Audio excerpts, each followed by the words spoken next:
from the lighter side of pest control. This is the Tales from the Crawl Space podcast with your hosts, Jack and Brad.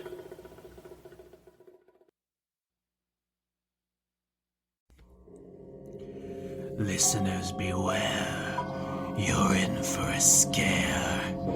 It's time for the Tales from the Crawl Space podcast, another Morbid Stories episode.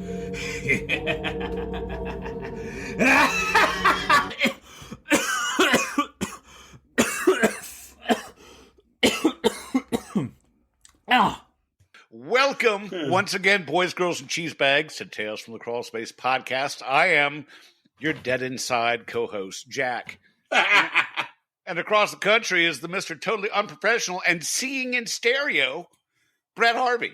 For the first fucking time in God knows how long, I am seeing in stereo, and I love it. Oh my God. I gotta talk to you, man. That dude that did the intro, I think he needs to roll him a little smaller next time because he's got a hell of a cough on his hands. Gave a little bit of the He did. The hot tour. the hot. Well, I tell you what, I got plans for that boy. I'm going to have him up here right after his birthday. His birthday is towards the end of June.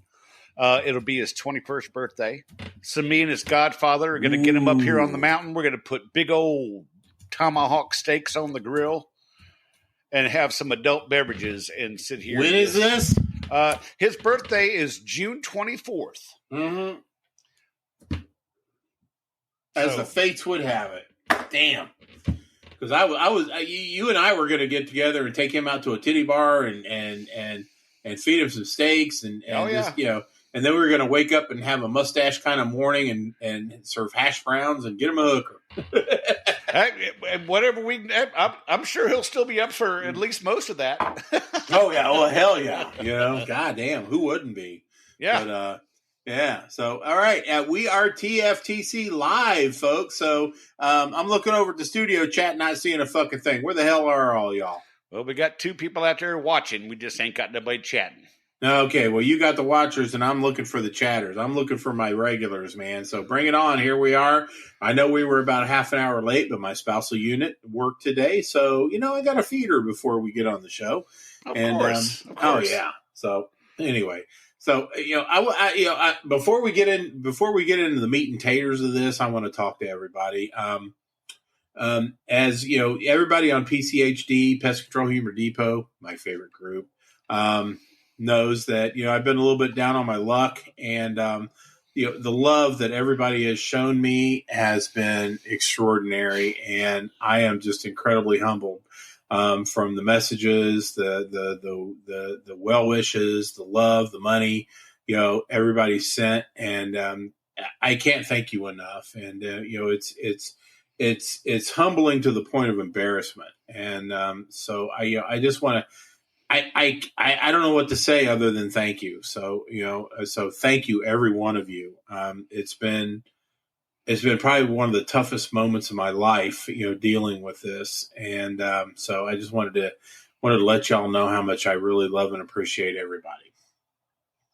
Well, I was telling you when everything was happening, and I'll tell you again, you've become a dad to over 10,000 people on the depot. And a lot of people look up to you. A lot of people rely on you, and you're a lot of things to a lot of people, and they're just showing you the love back that you've always shown them. So, turnabout's fair play, both bad and good. So I don't deserve it. But again, thank you, everybody. I just want to let you know that probably by the end of not this coming week, but the following week, I'm going to be back at it. I've gotten to the point where, I don't have to wear the patch anymore, and the bubble in my eye is getting smaller. And so, things are taking care of themselves. And I could not have gotten to this point without the love and support of everybody on Pest Control Humor Depot, my favorite group. And, so, I just want to get all that sappy shit out of the way so we can get down to the meat and potatoes of what we're talking about tonight, which is Morbid Stories. Oh, we got Mario and Brandon are in the chat right now. Good to see both of you out there. Where the fuck, man? It's like, what's the deal with my chat anymore? Are you on? It's like, You're not on live stream chat. Damn it! I'm not. I'm on studio chat again. Jesus H. Christ. Come on, damn it! What the hell, man? Where is it at? I can't get on studio, or I can't get on chat. Go to the right-hand side of the screen, hit chat, and then you'll see up top a little red thing that says live on it. Go to live chat. Oh, okay. All I've got is... Okay, there we go. Live stream chat. There he is, Mario and Brandon. Oh, my God. Okay. Hot damn. Yeah, I fucked up.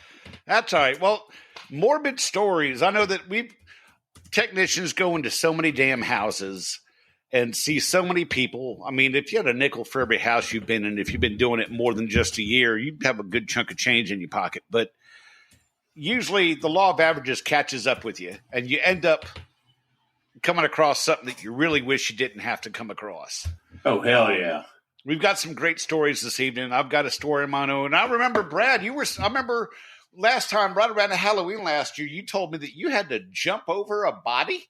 Yes, I did, Jack. It was one of the, it was the premier, homeless mission in downtown Indianapolis, my fair city. I had just arrived at the location to do the service. I had to do this early in the morning, say around 5-ish or whatnot. So I could get down there, get downstairs, take care of the kitchen before everybody got there, the homeless people and the workers and stuff, volunteers to, provide a hot meal for our less than fortunate Hoosiers. And so I get there, and right as I pull it onto the curb to go into the place, an ambulance comes right behind me. Usually I have to go through a string of flaming hoops to get into this building. Not today, because the ambulance was there. I followed right in behind them. They were busy dealing with the check-in box in front. I went right behind them.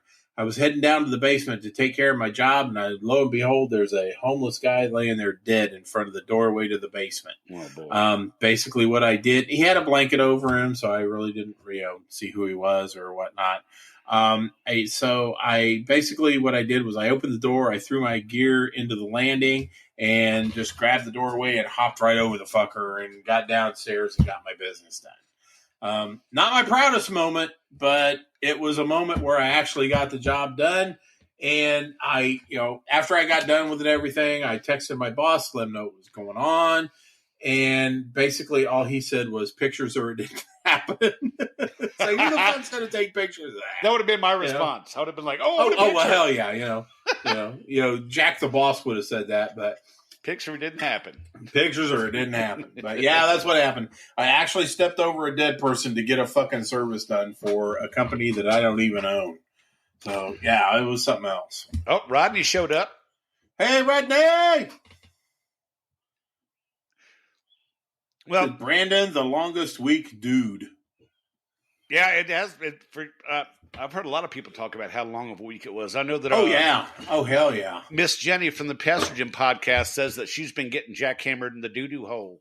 The cheese daughter. Yeah. She's been talking to me, talking about how she's been getting reamed, and so yeah, it's chronic. It's totally chronic. So. And I can't believe I'm actually looking forward to getting in there and getting reamed myself, because I'm fucking done with this fucking medical shit. Yeah, I guess, for a day or two, sitting around is pretty good. But, after a while, you'd be like, man, I got to do something. Hell yeah. It's like, I mean, look at me, man. I look like my dad anymore. Nothing wrong with that. But, my dad's been retired for 30 years now, I think. But well, I'll tell you, being retired, you figure, I got to do something. Sometimes that something is nothing, and I'm okay with that. Nothing wrong with that. You're retired, so yeah, right. But you always manage to have something going on, be it your hummingbirds or your ribeye steaks or your something. And going to see my boy, and I'm going to got to see your boy. I'm going to military school tomorrow. As this weekend is our alumni weekend. It'll be my 36th year that I've been graduated. From Fort Union Military Academy, and I'm going to go ahead and pimp out Tony right now because I'm taking my tumbler with me. let's go ahead and talk about Tony real quick. So let's get his ass out of the way. But yeah, I mean, what could be said about the Tony Spangler tumbler that hasn't already been said time and time again? Oh, yes. I mean, take a look at the graphics on that. Look at that handsome motherfucker right there with the cigar. Handsome. And then you come over the other side, you got another handsome stud waiting for you right there, right around the corner. Yeah. Jack and I, you order this particular tumbler, Jack and I will be spit roasting you with every sip. That's right. And the graphics. I mean, look at the lettering on that. I mean, this tumbler here is at least a year old now, and just look at it, man. It is held up over washing and washing and washing because I am OCD and I got to have clean shit to drink out of. This one's easily a year old because I've had this since the last Alumni Day last year, so it's easily a year old. There you go. It's just as gorgeous as the day I got it. Mine is full, so I would be spilling shit all over myself if I was to try to display what's going on underneath. Well, you did say spit roasting, so you know which end I'm going to get because I do love the rubber bottom. Fucking A, that's right. I love the rubber bottom. There you go. And that thing's not going to go anywhere. You set that rubber bottom on a hard surface, and it's not going anywhere. But Jack will make sure that it does. And it's a hard surface, baby. Oh hell yeah, buddy! And I'll tell you what, though, any time that you get a Tony Spangler tumbler, it's going to come with a little something extra for you. Oh yes. Yeah, it can only be the one thing, buddy. It's got to be that stainless steel, surgical grade, urethral sounding rod with the curved tip. It's a surprise every time you get one. You may get one with the curved tip. You may get one that's absolutely straight. See, Tony Either way, knows. it's going to take care of that scar tissue for you. Tony knows. Yeah, exactly. Peyronie's disease, not a problem. Tony can handle it. You can slip it right up your penis. Absolutely. And you want something funky on the tumbler, Tony will take care of you. And so, I mean, it's just an all around, a good deal.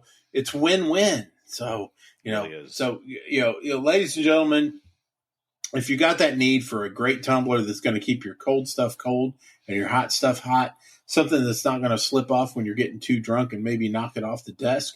And, if you're trying to piss everything out and you can't, there's only one place to go. If you got Peyronie's, reach for Tony. Steal urethral sounding rods.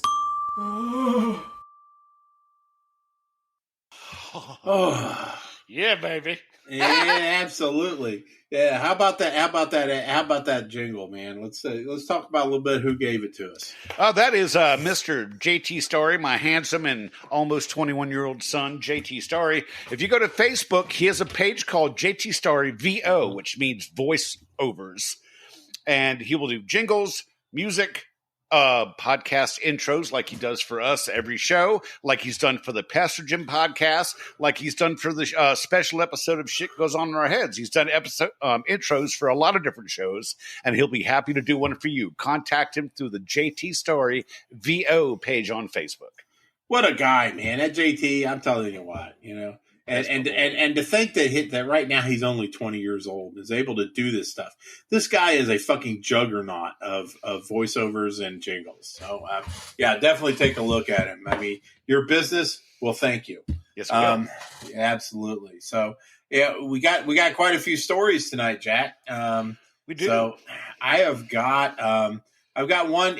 A lot of people ask me to keep these anonymous, so I think we're just going to go ahead and just keep all of them anonymous, just to make sure that we don't fuck up and spill the beans on somebody. Okay. Okay. Now, if yours wasn't supposed to be anonymous and we read it anonymous, just know that we certainly appreciate it and we love you for giving it to us. But just in case, we don't want anybody to get in trouble, so we just want to be sure. Positive. Yeah. We don't. Yeah. We're not trying to take your thunder away from you anyway. No, we just want to make sure everybody's safe because this is one of those safe spaces, Jack. The safe space, baby. It's a safe space. Yes, we are all welcome here. It's a warm and your life safe matters. So anyway, let's get on with the first one. Okay, this is anonymous. I know you're listening, so you know who you are. So 3 years ago, I got the nickname Grim Reaper from our admin team. So one day I go to an apartment complex that's ran by, let's say, Hell's Gate. The maintenance man and myself are going door to door knocking and announcing that we're coming in. Well, we get to one of those last apartments on the schedule and we knock 2 or 3 times. Normally this is a tenant who is always home. She's very nice, always pleasant, however, no answer. Her neighbor came out and said, yeah, I haven't seen her in a couple days, not sure where she's at. So the maintenance man proceeds to put the key in the door, knock one more time, and slowly push the door open. By this time, I noticed a buildup of flies in the window, swarming around her AC unit with an odor, and before I could get the words out, don't open it, he swings the door open. To having her face down in a puddle of her own blood. The EMTs and coroners showed up and said it looked like she had a heart attack and she'd been about 3 or 4 days, that the blood was probably from a broken nose. The very next day, in a completely different city, I go to an extended stay hotel. I get there, and I'm waiting for the hotel manager who lives on the property to come up and give me the list of vacant rooms she wants us to treat. Her assistant said she saw her earlier that morning, but hadn't seen her in a couple hours. One of the maintenance guy goes around looking for her, and they find her in her rocking chair, gone. Oh. 2 days later, I go to a different property. Oh, this guy is fucking the Grim Reaper. Hell yeah. 1,000. Shit yeah, man. 2 days later, I go to a different property ran by Hell's Gates, and because they were short-staffed, I had the same maintenance man with me at this property in a different town. We get to 2 buildings, and we knock. No answer. Go inside and don't see anything unusual at all, except for the gentleman who lived in this apartment was sleeping on a futon. I looked at the maintenance man and said, hey, is he alive? Because we're being loud and he didn't move. Maintenance man walked over to the guy, looked at him and said, yeah, he's alive. So are you sure? He goes, yeah. Okay, well, we finish up the property and we go home. The next month, I come back to that property. I'm talking to the property manager to find out that the gentleman in that apartment had a welfare check done on him 2 days later, to which the fire department found him gone in the same spot. I'm not sure what the record is for finding folks unalived on their route, but I need a drink after all that. Yeah, I would too. Fuck, oh, my God, man. What the fuck? 3 for 3. Holy shit. Yeah, right? I mean, you poor fucker. And you're still doing this. That says a lot about your character. Yeah. We've got friends that have told us stories before about seeing a whole bunch of them. Now, I have to say, our Morbid episode, the very first one, the very first season of Tales from the Crawl Space back in 2020, we did a Morbid episode. I think it was like the second or third episode we did. And I told a story then, which I'll tell now for people who are new to the show and haven't gone all the way back to the archive yet, because we are, 110 some episodes now? So, yeah. We got a good library going. So I was in Martinsburg, West Virginia, doing an apartment complex, and there was this one lady who would never let us in, ever. She would duct tape the seams of her door. She would not allow you to come in. She changed. She put a chain on the door, so if you were trying to get in, she was in there, you couldn't get the door open. Yeah. Now, I'm usually followed around by a maintenance guy. He has the keys. He lets me in the apartments. And I was doing a rotation, so I was doing 2 buildings a visit. And I was about halfway through the second building, and something comes over the little 2-way radio the maintenance guy has going, hey, she's gone. Can you go over there and take care of her room? And I looked at him. He goes, oh, remember that lady that won't let us in? I'm like, yeah. He goes, well, she's gone, so that means the chain's not on the door. So we went down to that apartment. He let me in. And the door from the duct tape holding from the inside of the door on the seam of the door. Yeah. So walk in, smells off, but a lot of apartments smell off, but not dead. Yeah. So I, inspecting, going to the kitchen, nothing in the trash can, brand new bag. Right. Now come out of the kitchen, make a right. There's a door on my left, and it's like a spare bedroom. Look in there. There's a cot that's been slept on, and like a Bible and some other stuff in there. So that room's been used. Mm-hmm. Go a little farther down on the right is the hall bathroom.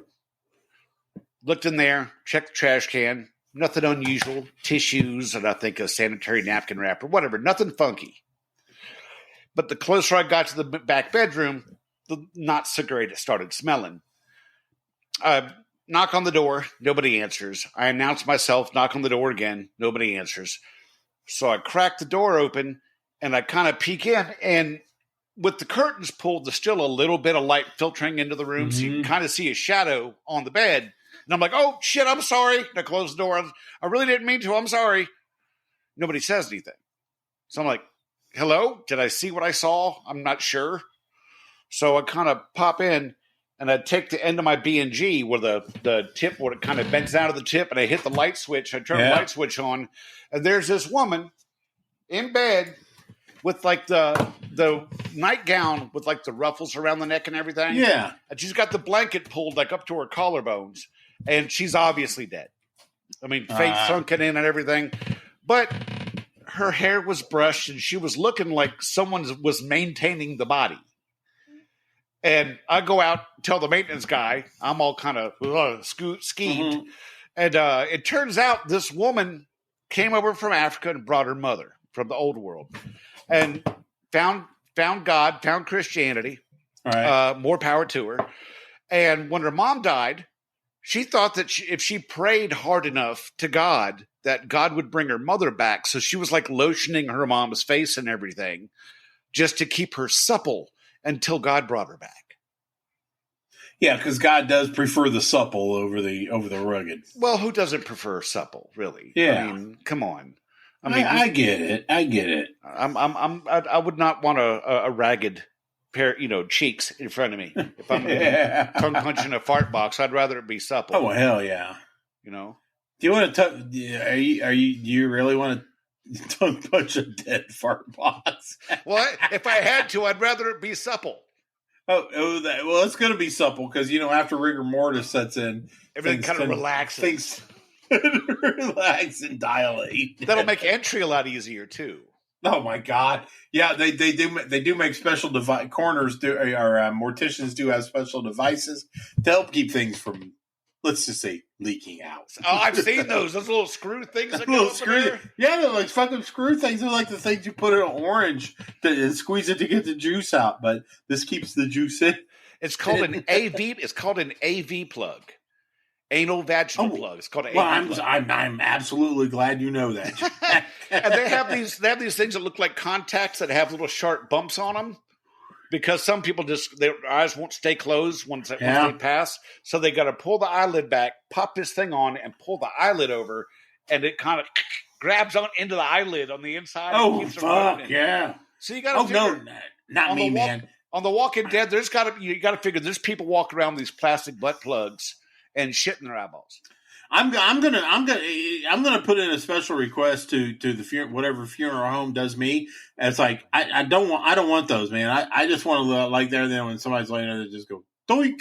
My eyes just pop right the fuck open on them. It's like surprise. Do you know that's why they call it a wake? Back in the old days, they that's true. Yeah, because the body sits in the house for 3 days just to make sure that you're not chucking a live dude in the hole. And some graves used to have a little rope string with a bell that went from the vault to next to the headstone, because if someone woke up in the fucking coffin, they could be like, "Hey! Oh well, hell what yeah! What the fuck, man?" And that 3 days actually does come from the New Testament, because Jesus was dead and he laid there for 3 days, and all of a sudden, surprise!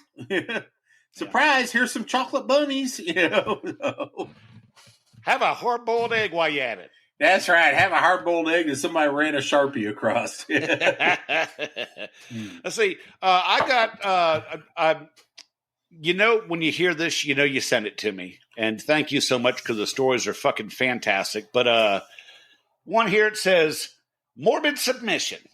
So this happened back when my old man was running the show. He would hire the first guy that showed up for an interview, that it would be my job to get him trained up and ready for the field. Now, this one particular guy had me scratching my head from the moment I met him. A very strange dude. Not just nervous, but damn near manic at times. I hated him. And by the end of the first day, I figured that I'd still give him... I'm sorry, let me reread that. I hated him by the end of the first day, but I figured that I would still give him a chance. By the third day, I knew that he wasn't going to make it and that I was just wasting my time. That afternoon, I got a call from a buddy of mine who owned a funeral home. My friend told me that there was a dead rat floating in the water fountain in the garden of his funeral home. No problem. So my dead weight trainee and I headed on down. When I told the ugly guy we were heading, he started getting anxious. Do we have to go inside? Ugh. I explained that in this line of work, we go wherever we need to go. He didn't like that answer. So we get there, and sure enough, there's a bloated rat bobbing in the pool. I tell the guy to grab some gloves and a plastic bag and let's go. He comes back from the truck and hands me the gloves. Nah, man, this one's for you. He gloves up, walks up to the fountain, then proceeds to put on a show for my buddy, the funeral director, and I. My trainee just couldn't work up the nerve to grab that waterlogged rat. My buddy looks at me. I'm embarrassed and whispered to him, I can't stand the guy. I think today is his last day with us. Then my buddy, who has a great sense of humor and I've had many a beer or three with over the years, whispers to me, can I fuck with him? Yeah, sure. Have at it. Of course. Yeah, I would be remiss if you didn't. So I take over the rat extraction mission. The trainee apologizes and said it was just too gross. Then my director drinking buddy says, I need you guys to inspect the basement. I've heard things down there. So my brave little trainee then proceeds to follow us into the funeral home. I could hear him sweating. We head straight to the basement and into the embalming room. I told him, you inspect this room. I'm going to go check the rest of the basement. And we left him in there, alone. Meanwhile, we're laughing our asses off in my friend's office down the hall. About 10 minutes later, we go find the guy. He was standing in the hallway right where I left him, clearly uncomfortable. Nothing's in there, was all that he said. I just shook my head and said, come on, let's get out of here. No arguments from him. As we were about to leave, my buddy, who I then learned was a bigger jag-off than me, goes, hold on. There's one more room that opens a door. Turns out that room was the display room for caskets, the place where you go to pick the final resting place for your dearly departed. Right. There must have been 6 or 7 of them in there. My trainee just froze. My cohort then walks over and begins to open one of the caskets. That was the breaking point. I'll be in the truck, was all he said, and left. Once I regained my composure, I joined him. It was a long, silent ride back to the shop. We pull into the parking lot, and he goes, I don't think this is the job for me. He got out of the truck, walked straight to his car, and left. Never punched out, never turned his uniform in, nothing. Now, was I a dick? Maybe. But over the years, my friend and I have laughed about that story over many beers. So maybe it was worth it. Yeah, first and foremost, sir, you are not a dick. No. This is one of the things that you deal with in our profession. My very first day, my service manager took me to an incredibly bad apartment complex, Section 8. We'll go into that some other show. But, he gave me a can of aerosol, PT-270 Dursban, to be exact, with a little straw in it. And he goes, stick that straw in between the cabinets.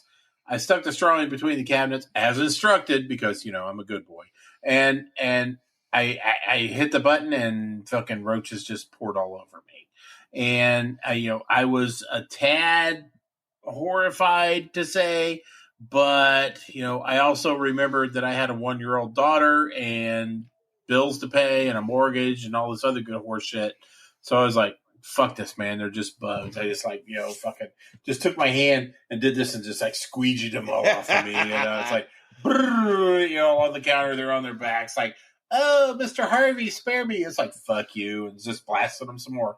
On the drive home and back to the office, my brand new boss asked me, what'd you think of that? I said, yeah, that was a little bit disgusting. He goes, you think you can handle that? I said, yeah, no problem. He goes, you got no problem then. That was 30 some years ago. So yeah, I'm a lifer. And those are the things that let you know from the get-go whether or not you're going to make it in this business. And the sooner you find that shit out, the better. Because if you're 10 years in and you have to run across a situation like this for the first time, and then you find out, odds are you're fucked. Because you've got 10 years invested into this stuff, and you're just now finding this out. It's like, what the fuck? Yeah, maybe you should go flip burgers. But yeah, I mean, the sooner the better. And if you can't make it, there's no shame in it. Go ahead. You leave. Don't clock out. Don't turn your uniforms in. Exactly. Cut your losses and find something else that's more suited to your delicate personality and constitution. But if you're in it, you're in it, man. And from day one whether or not you're going to do this for the rest of your life. That's like when I had the brown recluse babies down the back of my shirt. Yeah, exactly. That'll run you off. While not morbid, was very amusing. At least the way you just fleshed that story out just so well, Jack. It was just wonderful. I mean, I was entertained. I wasn't just horrified. I was entertained. It's a wonderful story. Hey, and you tell it so well. You're such a storyteller, Jack. So, speaking of stories, I got more, man. Oh yes, yes. We're sitting here dwelling on a lot of shit here. Let's. I've got another one here for reference. Before I started my business, like the late great Ole Ivy, I worked for a small company with only a few techs. They built their company on word of mouth and doing good work for low cost in a community where everybody knows everybody. That will be important later on. Okay, that tells me right now this is going to be a long-ass story. But I had the work ordered to do an inspection at a home that was going to come up for sale. The agent wanted to ensure that all pest issues, flies and rodents, had been mediated prior to the sale. This house in rural Astoria, Oregon, was only a few miles from the house I grew up in the heart of farm country, mostly dairy, beef, hay, and the occasional cereal crop. I was thinking, it's the country. There's going to be some flies and rodents. How bad could it be? Roll up to the farm with the old tube steel gate. I didn't have a gate, bitch, so I hopped out and opened it up. I was hit with smells of home cow shit and hay. Money. That's the smell of money. That's fucking money right there.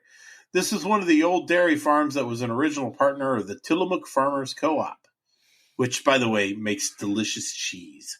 The gravel driveway was long, maybe I added that cheese part, was long, maybe 500 yards, and it forked up to the top. Left to the barns, equipment sheds, milking sheds, etc., and right was the farmhouse. A little 2-story pink house with a half sub-basement, which is super common out there. Opened the door with the key the agent gave me. The smell of death and decay overpowered every other smell in the air and may have scorched my nose hairs. Brad, he's talking to me personally. Brad, I have never seen so many flies in my life. Maybe more flies in this house than I have actually seen in my entire life. Good news was that the majority of them were already dead, so there's that. Mm-hmm. Go into the basement with my trusty Phoenix flashlight. Never heard of it. Wood-fired furnaces were also fairly common out there, and the folks would store firewood in the basement. I pointed my light to the back of the basement where the wood pile was and had about 16 sets of eyes looking back at me. I won't bore you with how I got these issues under control, but I had to find out what happened at this house, and here is where a small town thing comes back. I call a former coworker of mine at the sheriff's office to see if maybe I can get some details. Come to find out he was a deputy and did the welfare check. Where is this going? Hang tight. Several months. I know. It's like, okay, I am at the edge of my seat right now, so let's move on. Several months prior, the rural mail carrier, according to the deputy, would hand deliver the mail to the owner of the house, who was in her 90s and lived alone. She had come back from maternity leave and was delivering the mail as usual. When she arrived at the house, she called 911 for a welfare check on the woman because the windows of the house were blacked out with flies. My buddy shows up to do the welfare check. Front door was locked, but the back door was unlocked. After going through the appropriate channels, he entered into the home. The poor woman had passed and had been gone for weeks, if not well over a month. Excuse me a second. The flies had emerged. Fuck. The flies had emerged from her body, but more so. He stated that she was almost unidentifiable because the rodents had found her as well. Fuck. Like an all-you-can-eat buffet for the rats and flies. Chew marks on protruding bones and maggots on nearly every square inch of remaining flesh. The heart-wrenching conclusion to this story is that the woman lived alone but had a gaggle of children that lived several states over, and none of them knew. Oh, Jesus. Their mother was dead. Or maybe didn't care she was dead. That's a shame. Until being contacted by the sheriff's office. Jack, I believe you have a video of some of this. A video of this? Did I not send you a little video, a little snippet of something a little while back? I think. Oh, yeah. Now I remember. Yeah, I believe. Yeah, this is probably the first story contribution that we have received on Tales from the Crawl Space that actually had a fucking video with it. Now the video itself does not contain, dead, unrecognizable 90-year-old women, but flies. And, oh yeah, I remember that. It was pretty gnarly. Back when I worked at the Big Green Tea, I had a situation where I had to go into an apartment in Newcastle where a similar situation that took place. The person that was there expired, assumed room temperature, as the late Rush Limbaugh would say, and the flies were hideous. And I had to go in there, and my mission in this whole thing was to take care of the flies. We talk about, smelling dead stuff as far as mice and things like that. This is nothing like that. This is absolutely nothing like that. This is actually more. Jack, I don't know how a better way to describe it as far as humans, but it almost smells cooked. Yeah. You've been there. You know what I'm talking about, right? Yes. I mean, it almost smells cooked, and which makes it even more disgusting. So fuck, you go in and you deal with the flies, and that's that. But goddamn, man, yeah, I feel for this dude that gave me this story. So thank you very much for contributing that. And holy shit, man, holy shit. Well, I want to show you something. I just found out a little feature of our new podcast host here, and oh really? Oh, yeah. So I want to show you this. Tell me if you see it on the screen, because remember we were talking about tongue punching in a fart box, and I prefer it to be supple. Yes. Watch the screen. This is what Brandon had to say. Let's see. Ready? Bring it. Do you see it? Brandon, you sick fuck. And I'll say this is a long one, but Mario chimed in on the chat, and I think everybody should see this, and I'll read it out loud. We serve a company which runs 5 huge cemeteries. It's one of the first places we send our new guy. And, of course, we call the client to let him know there's a new guy coming. Send him to the cemetery. Fuck him up. That's awesome. Oh, damn, Sam. God, we're really moving up in the world, man. All this different shit. Hell yeah. We got the jingle on the show and the intro on the show instead of me having to put it on and post and everything. So I got a twofer story thing here. I got a twofer. You have my attention. All right. Hey, bud, I haven't had quite so many in the last year or two, but the most recent one was pretty weird.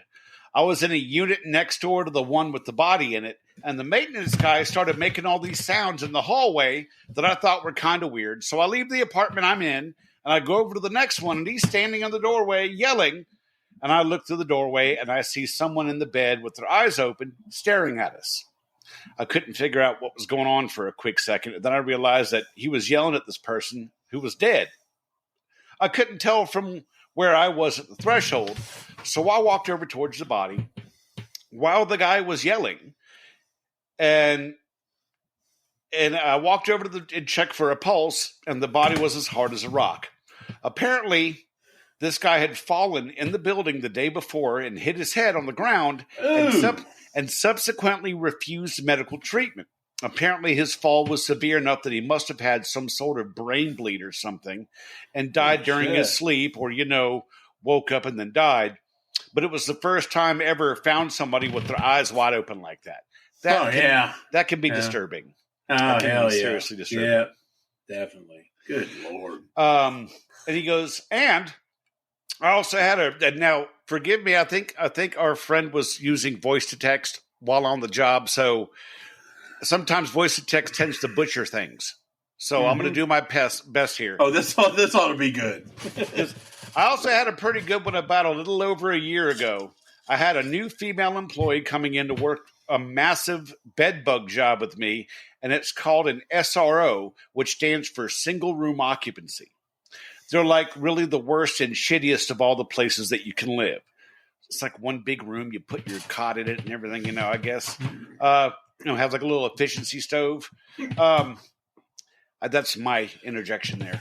I kind of prepared her beforehand about the nature of the place, and I assured her that while things can get crazy out here, it's usually not an occurrence. Having said that, the third apartment we enter, we find a guy who's basically what we like to call a blower, which is the guy who's been dead for so long that the gases are starting to distend his belly a little bit. And that's about to burst. She saw that, and the parade of cops and EMTs is coming in after that. And then I thought they better put a new job listing on Indeed ASAP. Believe it or not, she stuck it out and didn't quite after that, which I thought was pretty phenomenal for a lady. Are you okay? Yeah, go on. Get ready to barf? Yeah, not anymore. Yeah, you had me a blower. Yeah. That's the reverse of tongue punching in a fart box, though. Oh, hell yeah. When it punches back, yeah, you got a problem. The sack that punches back. Oh, my God. Yeah. Yeah, I went behind the pack-a-sack and I found this guy here. I was like, hey, buddy, you okay? And then it just blew up. Yeah, it was spectacular there, don't you know? Oh, don't you know? Shit. Oh, God. Well, I have a bit of a palate cleanser here. Good. I am, oh, shit. Puppies running through a field of daisies. Yeah, that's not going to happen tonight. Little cute baby ducks swimming around in a pond. Yeah. Isn't it lovely? I got a short one but a sweet one here, and this has nothing to do with dead bodies, but it does have something to do with dead babies. Was cleaning out a Tex truck that was fired for a hit and run. We found a most peculiar artifact inside of a Ziploc baggie contained multiple packets of the same two items: Astroglide and Arby's horsey sauce. We don't know why they were stored together. That's it. That's the fucking story, man. Astroglide and horsey sauce. I mean, I think a dude was going for the burn, man. Well, I tell you, with the color of the horsey sauce, if he wasn't able to finish, at least he can make it look like he did. Because if he kept that horsey sauce packet in his hand, he could go, and it would look like you could, get a little Jackson Pollock on her derrière, and it would look like he did something. Oh God, yes, Jack. But ever since I was of the age of understanding, I can't, and then to this day, I cannot figure out for the life of me why they called it horsey sauce. Now, it's horseradish and mayonnaise. I get the horseradish part, but come on, man, fucking horsey sauce. That just sounds like somebody's jerking off, Secretariat and putting it in a little, tenth of an ounce little portion. We have come full circle control. Yeah. We've come full circle on that one. I have heard about the Kentucky Derby. Little point of order here. Every single entry in this year's Kentucky Derby is a descendant of Secretariat. Oh, damn. Oh, you didn't know that? I thought No, that's what I you were didn't. going for. No, I'm talking about horsey sauce and making it look like skeet when you can't finish the job. And you said it looks like semen. So I said, we've come full circle. Oh, it does. Well, And it don't look like semen. It looks like kind of smells like mayonnaise. bleach. It kind of smells like bleach. And, in a dark room, you really can't tell the difference. You just know there's something warm and white on you. I mean, I'm it sorry. could be activia for all I know. Yeah, we all know, horsey sauce, horse cum, we get that. But yeah, man, I shit you not. I saw that this morning. Every single entry in this year's Kentucky Derby is a descendant of the great 1970s racehorse Triple Crown winner, Secretariat. Secretariat was a stud. Secretariat was a fucking beast, man. Yeah. I don't think any horse out there could outrun Secretariat. It's one of those things. Well, if Superman and King Kong had a fight, who would win? Blah, blah, blah. No, Secretariat would kick every horse's ass out there. That's like the 100 Men versus a silverback gorilla that's been going around the internet lately. That's actually entertaining to watch. I've never seen 100 Men attack a silverback gorilla, but I guarantee you it's not going to go the way the guys think it's going to go. This is actually the one I saw was, I think it was 10,000 men, 10,000 silverbacks versus 1,000,000 men or some shit like that. And, it's like they all join into the field of battle, much like I've seen that. Battle of Falkirk and Braveheart, and just, yeah, those gorillas kick their fucking ass. I saw one with 1,000 gorillas and one Chuck Norris. And we all know how that ended. Those gorillas were fucked, man. Yeah, they were. Chuck Norris. Absolutely. Totally fucking all over. Yeah, I want to go ahead and hit you with another one. Okay. This is one that kind of hit me in the feels, because I think we've, if anybody, that works in this thing of ours has any type of, heart, I guess, this is you're going to feel this one. But even it's the least of these type things. You want to handle things in a manner of respect and stuff.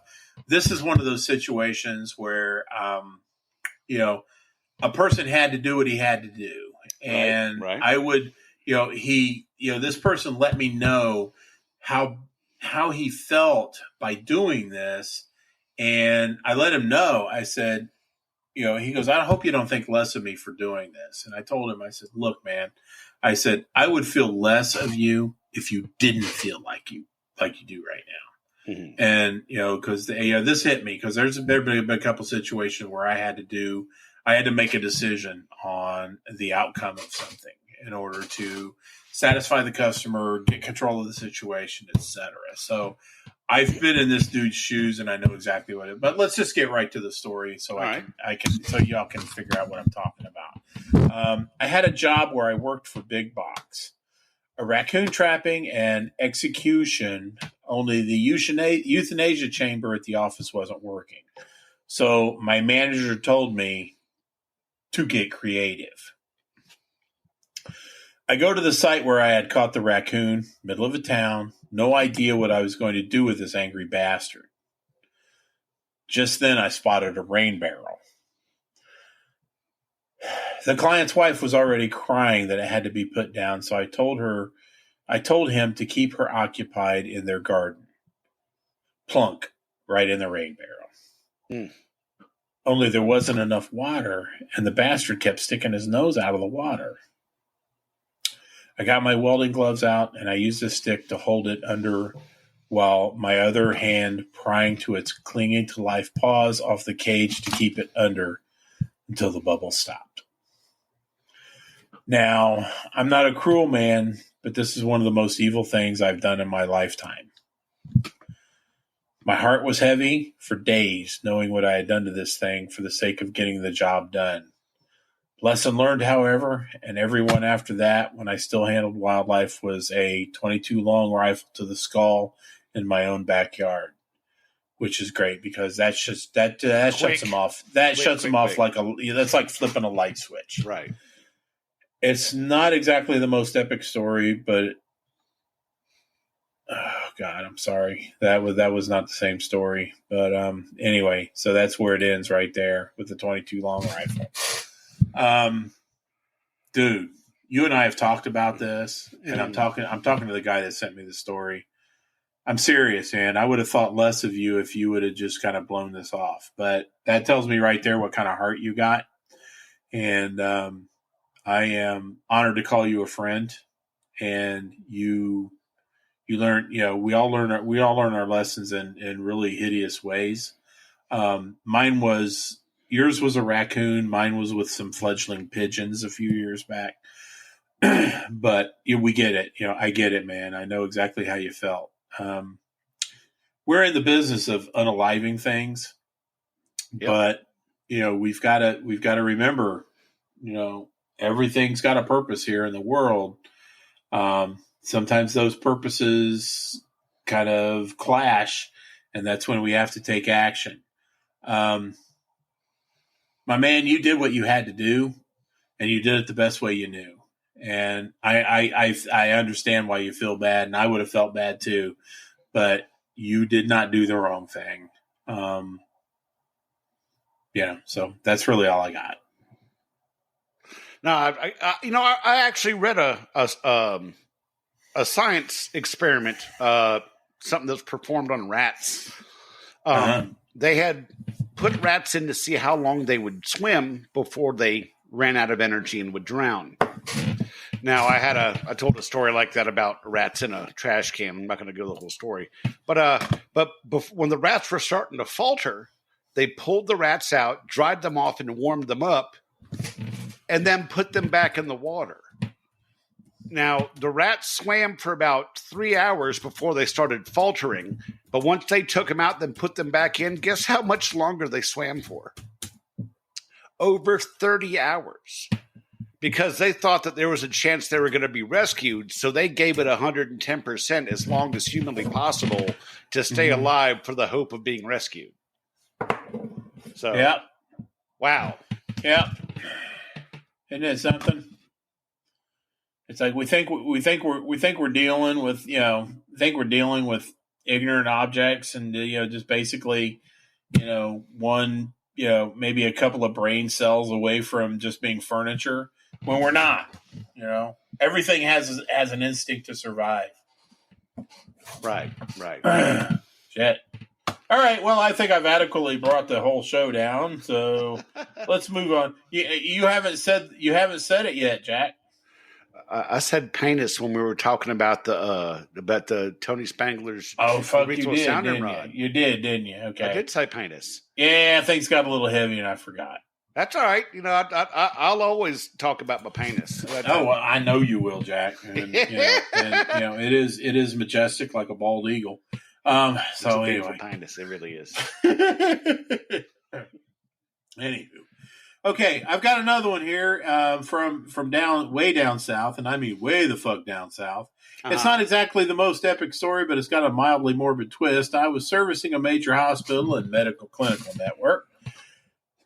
And one Friday, the contract manager, let's call him Joe because it's been a while and I forgot the guy's real name, gave me a call.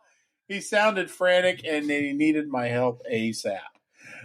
Could I meet him that very day? Luckily, I was near his office, so I said, sure, I'll be there from 5 to 10. His reply, dude, I'm not at the office. I'm at St. John the Baptist Cemetery. Can you come here instead? Me, thinking, what the fuck? Okay, 20 minutes.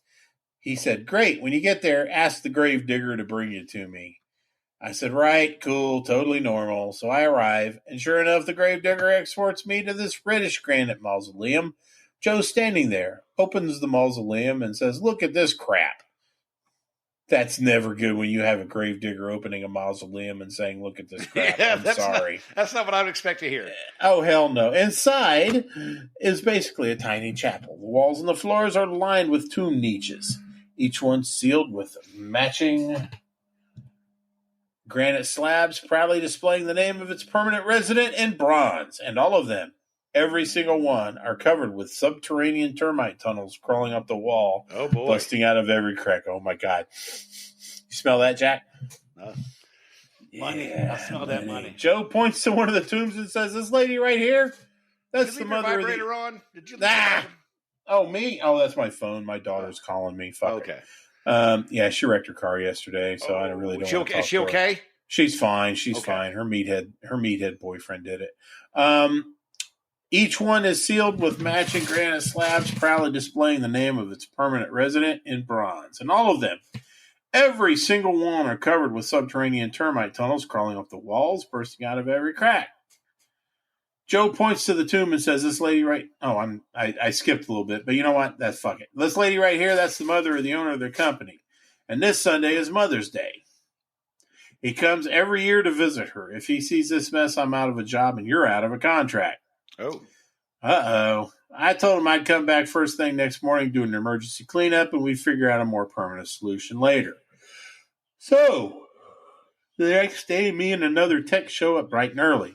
We scraped off every termite tunnel. Now that's dedication. And I went around poking a long, skinny injector into every hole and crack, pumping in insecticide. And while I was doing it, I kept thinking, man, this is so wrong. I'm basically spraying Termidor straight into the faces of the dead. I couldn't help but imagine the guy's mom riddled with termites and now marinating in poison. What's it going to hurt her? That mental image stuck with me for way too long. Anyway, we finished up, stepped outside, and the gravedigger was already waiting to patch the joints and clean everything up. Come Monday, I called Joe, and he said everything went great. The boss visited his mom, even thanked the gravedigger, and said the family mausoleum looked immaculate. Mission accomplished. Pest control beyond the grave. Nice. Very nice. Yes. Very good. Thank you very much for that story. That was incredible. And I'm still trying to figure out why termites would eat people. I don't know. There's those wasps the bees that don't use like dead. Oh, the meat flesh or wasps or some shit like that. So, yeah, I've seen many a meme on those. Yeah, that's a nasty looking fucking hive. Yeah. Oh. Well, next week is Mother's Day next weekend. Is it not? Yes. And in honor of mothers in the pest control industry, we're going to have we're going to have more than two people, but two of the most awesome moms in pest control, our friends at the Pestrogen Podcast. We're going to have Candace Nordquist and Jenny Wilson. Jenny Wilson, yes, absolutely. My beloved cheese daughter is going to be on, and we're going to talk about my beloved cheese granddaughters, and Candace will also be on to talk about my beloved cheese niece and nephew, my cheese and chefew, if you will. My running idea for the name of the show is Yo Mama. Yo Mama? Yo Mama. And it's going to be about being a working mom in the pest control industry. Oh, come on. Okay, we'll work on it. Yeah, we'll work on it. But it's about being a mom in the industry, being a working mom, and how you handle and balance the life with having your kids and having the job too. So, and I thought it would be great to honor moms. I think so too. And we're also looking at another additional person on there. We'd like to get all phases. One of our guests has kids that are younger in elementary school. We have another one that's their kids are going through adolescence, and then we have hopefully a third whose kids have pretty much grown up and flown the nest. And, right. So we'd like to get everybody's perspective on that. And Candace says yes, and he is wearing shirts now. I love it. I mentioned one time about her boy not wearing shirts, and it's been a running gag for years now. God love them both. God love a Nord. That's good. That's going to be our topic for next week, getting close to Mother's Day. So we're looking forward to it. And Jack and I both have a tremendous amount of respect for moms and dads everywhere that are out there getting this shit done for this thing of ours, and still managing to get home and spend some time with their babies. So right, absolutely. We love you all, and. So, Jack, talk about, speaking of Pestrogen Podcast, they've got a really good episode coming up this next week regarding Lyme disease. Yeah. Mm-hmm. And this time of year, very topical. Yeah, they're going to have a great guest. Sue Ann's going to be on again. She was on one of their previous episodes regarding mosquitoes, but she's apparently a tick guru as well. So we're going to be talking about that. And Jack does want to let all the ladies out there know that if any of them need to be checked for ticks, he's available. I am. And single as a Pringle. There you go, single and ready to mangle. Pestrogen's just one of many excellent podcasts out there. Pest Perspectives with Sean Muller out across the pond over at the UK. That dude is the man. He is. And fucking love that guy. Exactly. Beauties and Beasties over there at the UK is another one.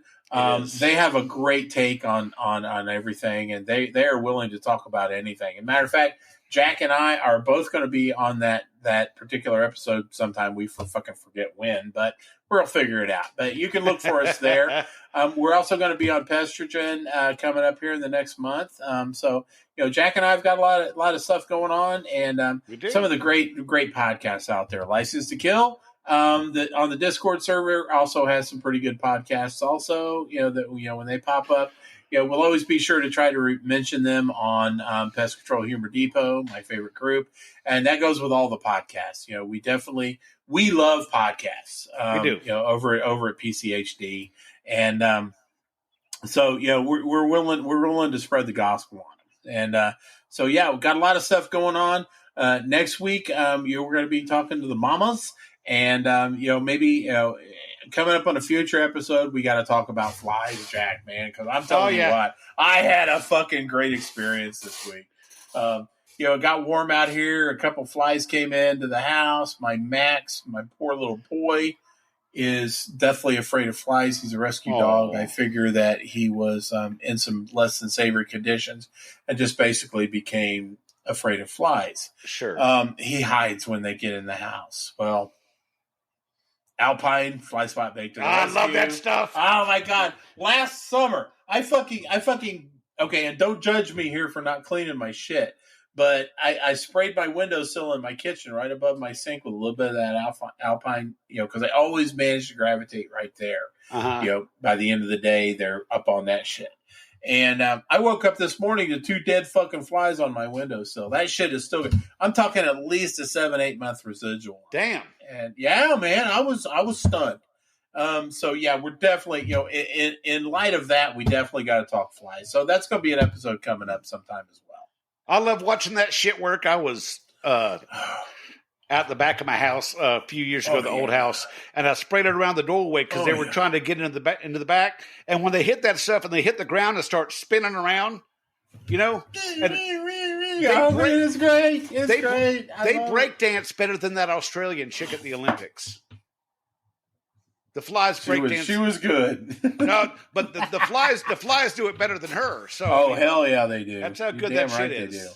Yeah. So hey, we got a lot of great stuff coming up, you guys. Yep. So it's so definitely stay tuned. Appreciate everybody hanging out with us, and I also appreciate you bearing with us while we aired it a little bit later today. Yeah. It's gonna fucking happen. You guys don't pay us for this. Fuck it. Anyway. So looking forward to talking to you again next week on Mother's Day weekend. So on behalf of us over here at TFTC Live, on Pest Control Humor Depot, my favorite group, on behalf of Pestrogen, Pest Perspectives, Beauties and Beasties, and all the other places, Jack and I respectfully ask you to bug the piss off. Bug off. Y'all come back now. You hear? Oh, thanks for listening to Tales from the Crawlspace podcast. Jack and Brad will be back next week with another great episode. TFTC can be found on almost every podcast provider available, and you can also find us on TikTok at TFTC 2.0, Instagram at TFTC Podcast, Facebook at the Pest Control Humor Depot Group, and our website, www.tftc.wtf. Don't forget to subscribe and share. See you soon.